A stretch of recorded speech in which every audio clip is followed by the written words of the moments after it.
Fyodor Dostoyevsky, Crimen y castigo. Primera parte. En una pesada y calurosa tarde de comienzos de julio, un joven salió de la reducida habitación que tenía alquilada en la callejuela de S y, con paso lento e indeciso, se dirigió al puente K. Tuvo la suerte de no encontrarse con su patrona en la escalera. Su cuartucho se hallaba bajo el tejado de un gran edificio de 5 pisos y, más que una habitación, parecía una alacena. En cuanto a la patrona, que le había alquilado el cuarto con servicio y pensión, ocupaba un departamento del piso de abajo, de modo que nuestro joven, cada vez que salía, se veía obligado a pasar por delante de la puerta de la cocina, que daba a la escalera y estaba casi siempre abierta de par en par. Esta situación le producía un temor enfermizo que le humillaba a sus propios ojos y le hacía fruncir el ceño. Debía una cantidad considerable a la patrona y por eso temía encontrarse con ella. No es que fuera un cobarde ni un hombre abatido por la vida. Por el contrario, se hallaba desde hace algún tiempo en un estado de irritación, de tensión incesante que rayaba en la hipocondría. Se había habituado a vivir tan encerrado en sí mismo, tan aislado, que no solo temía encontrarse con su patrona, sino que rehuía a toda relación con sus semejantes. La pobreza le abrumaba. Sin embargo, últimamente esta miseria había dejado de ser para él un sufrimiento. El joven había renunciado a todas sus ocupaciones diarias, a todo trabajo. Se reía en su interior de la dueña y de todo lo que pudiera intentar contra él, pero detenerse en la escalera para oír sandeces y vulgaridades, recriminaciones, quejas, amenazas y tener que contestar con evasivas, excusas, embustes, no, prefería deslizarse por la escalera furtivamente para pasar inadvertido y desaparecer. Aquella tarde, el temor que experimentaba ante la idea de encontrarse con su acreedora le llenó de asombro cuando se vio en la calle. ¿Cómo es posible que me atemoricen tales pequeñeces cuando me dispongo a ejecutar un acto tan atrevido?, pensó con una sonrisa extraña. Sí, el hombre lo tiene todo al alcance de la mano y, como buen holgazán, deja que todo pase ante sus mismas narices. Esto ya es un axioma. Es chocante que lo que más temor inspira a los hombres sea aquello que les aparta de sus costumbres. Sí, eso es lo que más los altera. Pero esto ya es demasiado divagar. Pero no hago más que divagar. Hablo mucho y por eso no hago nada. Aunque tal vez sería mejor decir que hablo tanto porque no hago nada. Hace ya un mes que tengo la costumbre de hablar conmigo mismo, de pasar días enteros echado en mi rincón, pensando tonterías. Porque, ¿qué necesidad tengo yo de dar este paso? ¿Soy verdaderamente capaz de hacer eso? ¿Es que por lo menos lo he pensado en serio? De ningún modo. Todo ha sido un juego de mi imaginación, una fantasía que me divierte. Un juego, sí, nada más que un juego. El calor era sofocante, la temperatura, la gente, la cal, el polvo de los ladrillos, los andamiajes y aquel tufo especial que desprende San Petersburgo en verano y que tan bien conocen los que no pueden alejarse de la ciudad para alquilar una casa en el campo. Todo esto aumentaba la tensión de los nervios, ya bastante excitados, del joven. El insoportable olor de las tabernas, muy abundantes en aquel barrio, y los borrachos que a cada paso se tropezaban a pesar de ser día de trabajo, completaban el lastimoso y horrible cuadro. Una expresión de amargo disgusto pasó por las finas facciones del joven. Era, dicho sea de paso, extraordinariamente bien parecido, de una talla que rebasaba la media, delgado y bien formado. Tenía el cabello negro y unos magníficos ojos oscuros. Pronto cayó en un profundo desvarío, o, mejor, en una especie de embotamiento, y prosiguió su camino sin ver, o más exactamente, sin querer ver nada de lo que le rodeaba. De vez en cuando balbuceaba algunas palabras para sí, llevado del hábito de monologar que había reconocido hacia unos instantes. Se daba cuenta de que las ideas se le embrollaban a veces en el cerebro y de que estaba sumamente débil. Su atuendo era tan miserable que nadie en su lugar, ni siquiera un viejo vagabundo, se habría atrevido a salir a la calle en pleno día con semejantes andrajos. Bien es verdad que este espectáculo era corriente en el barrio en el que nuestro joven habitaba, en las cercanías del mercado central, en aquellas calles de corazón del San Petersburgo, habitadas por obreros. Ninguna extrañeza en el vestir podría causar la menor sorpresa. Por otra parte, el desdén y el orgullo del joven había llegado a tal punto que exhibía sus harapos sin rubor alguno. Otra cosa habría sido si se hubiese encontrado con alguna persona conocida o algún viejo camarada, cosa que procuraba evitar. Sin embargo, se detuvo instantáneamente al observar que las miradas de los transeúntes convergían en él, atraídas por la estridente exclamación de un borracho. «¡Mirad al joven del sombrero alemán!». Era un borracho que llevaban en una gran carreta arrastrada por 2 grandes caballos. El joven se quitó con rapidez el sombrero y lo examinó con detenimiento. Era de copa alta, circular, descolorido por el uso, agujereado, cubierto de manchas, de bordes desgastados y lleno de abolladuras. Sin embargo, no era la vergüenza, sino otro sentimiento, muy parecido al terror, lo que se había apoderado del joven. «Lo sabía», murmuró en su turbación. «Lo presentía. Nada hay peor que esto. Una tontería como esta puede echarlo todo a perder. Sí, este sombrero llama la atención. Es tan ridículo que atrae las miradas. El que va vestido con estos pingajos necesita una gorra, por vieja que sea. No esta cosa tan horrible. Nadie lleva un sombrero como este. Se me distingue a una versa a la redonda. Lo recordarán. Esto es lo importante. Se acordarán de él, andando el tiempo, y será una pista. Lo cierto es que hay que llamar la atención lo menos posible. Las cosas que parecen más insignificantes son luego las más importantes y todo depende de ellas».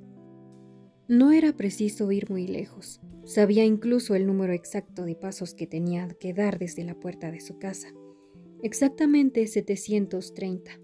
Los había contado un día, cuando la concepción de su proyecto estaba aún reciente.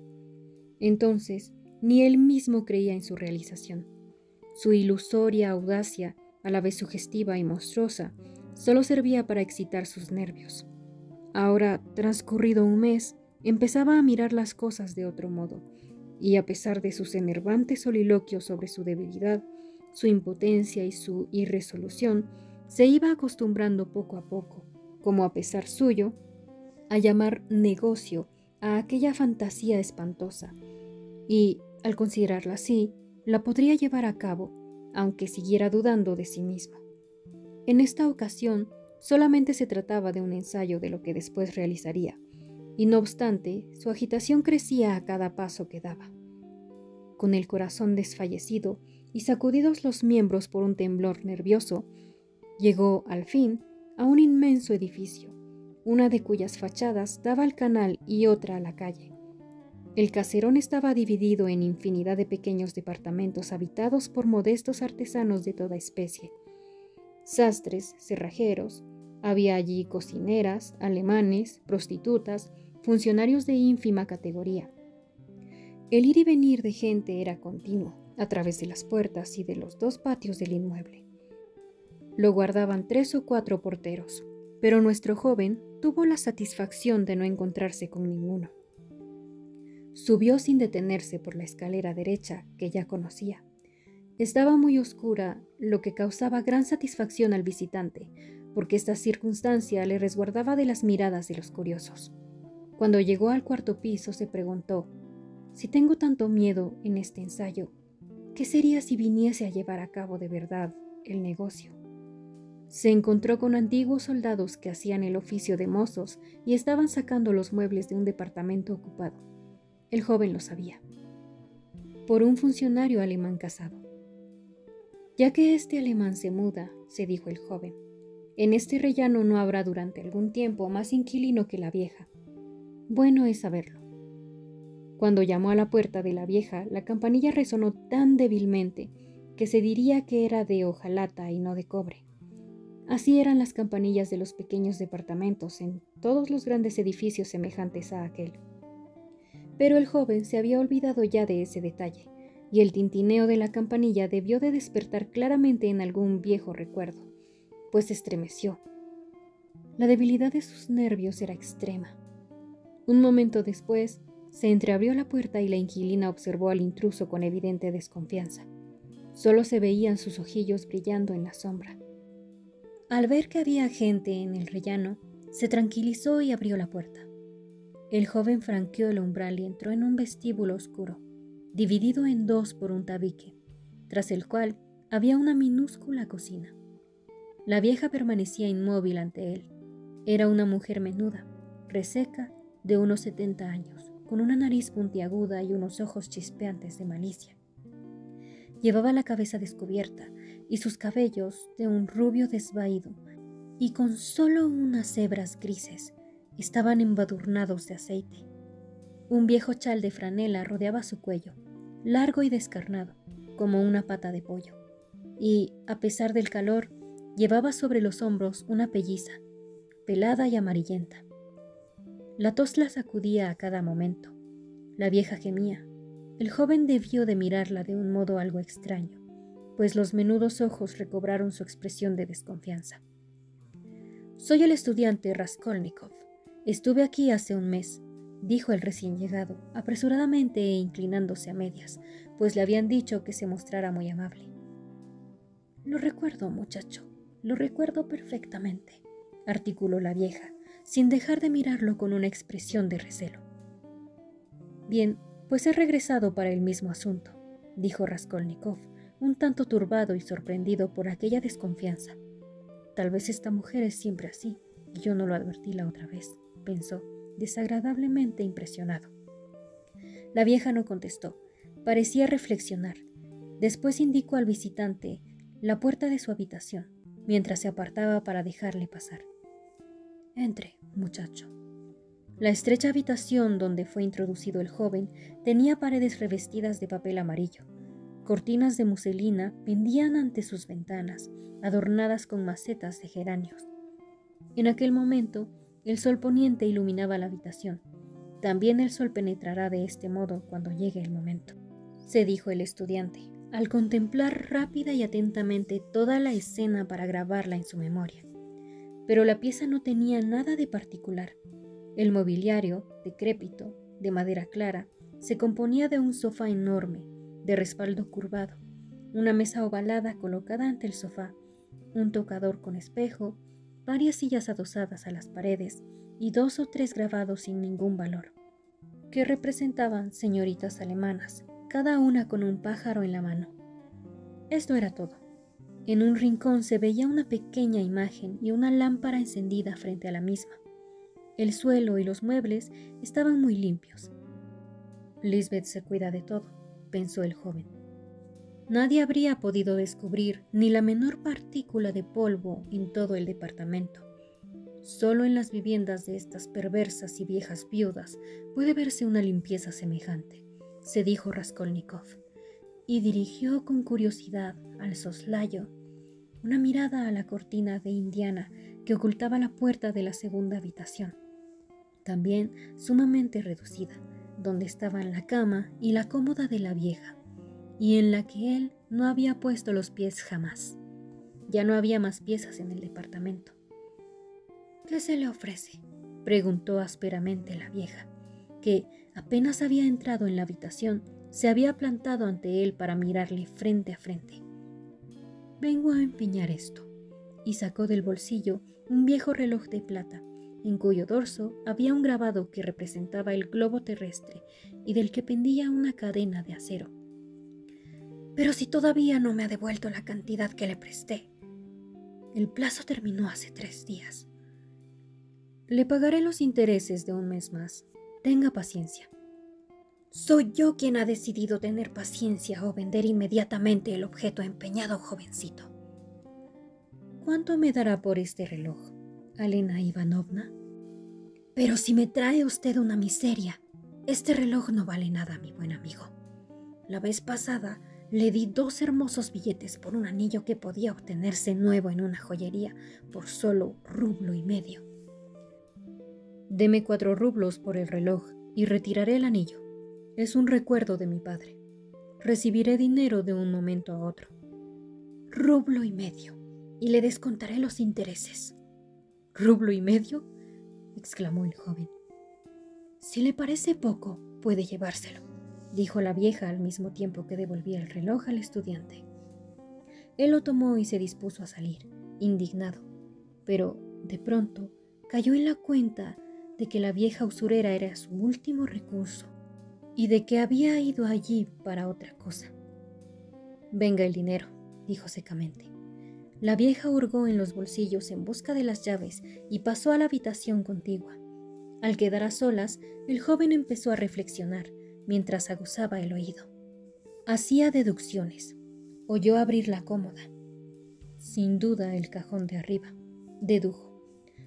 Lleva las llaves en el bolsillo derecho. Un manojo de llaves en un anillo de acero. Hay una mayor que las otras y que tiene el paletón dentado. Seguramente no es de la cómoda. Por lo tanto, hay una caja, tal vez una caja de caudales. Las llaves de las cajas de los caudales suelen tener esa forma. Ah, qué innoble es todo esto. La vieja regresó. Aquí está el dinero, joven. A razón de 10 kopecks por rublo y por mes, los intereses del 1,5 rublos son 15 kopecks que cobro por adelantado. Además, por los 2 rublos del préstamo anterior, he de descontar 20 kopecks para el mes que empieza, lo que hace un total de 35 kopecks. Por lo tanto, usted ha de recibir por su reloj 1 rublo y 15 kopecks. Aquí los tiene. ¿Cómo? ¿Solamente me da 1 rublo y 15 kopecks? Sí, eso es todo lo que le corresponde. El joven tomó el dinero. No quería discutir. Miraba a la vieja y no mostraba ninguna prisa por marcharse. Parecía deseoso de hacer o decir algo, aunque ni él mismo sabía exactamente qué. Uno de estos días, Alena Ivanovna, le traeré otro objeto de plata, una bonita pitillera que le presté a un amigo en cuanto me la devuelva. Se detuvo turbado. Ya hablaremos cuando la traiga, amigo mío. Entonces, adiós. ¿Está usted siempre sola aquí? ¿No está nunca su hermana con usted? Preguntó en el tono más indiferente que le fue posible, mientras pasaba al vestíbulo.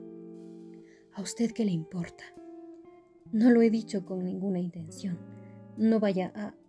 Adiós, Alena Ivanovna. Raskolnikov salió sumamente turbado. Mientras bajaba por la escalera se detuvo varias veces, dominado por repentinas emociones. Al fin, ya en la calle, se dijo: «Qué repugnante es todo esto, Dios mío. ¿Cómo es posible que yo...? No, todo ha sido una necedad, un absurdo. ¿Cómo ha podido llegar a mi espíritu una cosa tan atroz? No me creía tan miserable. Todo esto es repugnante, innoble, horrible, y no obstante durante todo un mes». Pero ni palabras ni exclamaciones bastaban para expresar su turbación. La sensación de profundo disgusto que le oprimía y le ahogaba cuando se dirigía a la casa de la vieja era ahora sencillamente insoportable. No sabía cómo librarse de la angustia que le torturaba. Iba por la acera como un embriagado. No veía a nadie y tropezaba con todos. No se recobró hasta que estuvo en la otra calle. Al levantar la mirada, vio que estaba a la puerta de una taberna. De la acera partía una escalera que se hundía en el subsuelo y conducía al establecimiento. De él salían en aquel momento 2 borrachos. Subían la escalera, apoyados el uno en el otro e injuriándose. Raskolnikov bajó la escalera sin vacilar. Era la primera vez que entraba en una taberna, pero entonces la cabeza le daba vueltas y la sed le abrasaba. Le dominaba el deseo de beber cerveza fresca, en parte para llenar su vacío estómago, ya que atribuía al hambre su estado. Se sentó en un rincón oscuro y sucio ante una pringosa mesa. Pidió cerveza y se bebió un vaso con avidez. Al instante se sintió aliviado. y empezó a serenarse. Todo esto son necedades, se dijo, reconfortado. No había motivo para perder la cabeza, un trastorno físico, sencillamente un vaso de cerveza, un trozo de galleta, y ya está firme el espíritu, y el pensamiento se aclara, y la voluntad renace. ¡Cuánta nimiedad! Sin embargo, a pesar de esta desdeñosa conclusión, le brillaba el rostro, como sintiéndose repentinamente libre de una carga espantosa, y recorrió con una mirada amistosa a las personas que le rodeaban. Pero en lo más hondo de su ser presentía que su animación, aquel resurgir de su esperanza, era algo enfermizo y ficticio. La taberna estaba casi vacía. Detrás de los 2 borrachos con los que se había cruzado Raskolnikov, había salido un grupo de 5 personas, entre ellas una muchacha. Llevaban un acordeón. Después de su marcha, el bullicio desapareció con ellos y solamente quedaron 3 clientes, además de Raskolnikov. Uno de ellos era un individuo algo embriagado, un pequeño burgués a juzgar por su apariencia, que estaba tranquilamente sentado ante una botella de cerveza. Tenía un amigo al lado, un hombre alto y grueso, de barba gris, que dormitaba en el banco, completamente ebrio.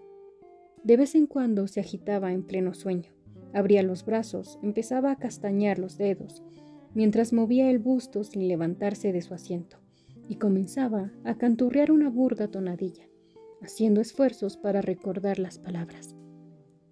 Durante un año entero acaricié a mi mujer. Durante un año entero acaricié a mi mujer. No tardaba en canturrear las primeras palabras de otra copla. Allí volví a encontrarla. Pero nadie le acompañaba en sus expresiones. Su taciturno compañero observaba estas explosiones de alegría con gesto desconfiado y casi hostil. El tercer cliente parecía un empleado retirado. Apenas ocultaba la agitación que le dominaba. De vez en cuando, levantaba un vaso de cerveza que tenía enfrente a sí mismo y bebía un sorbo, no sin antes mirar en torno suyo.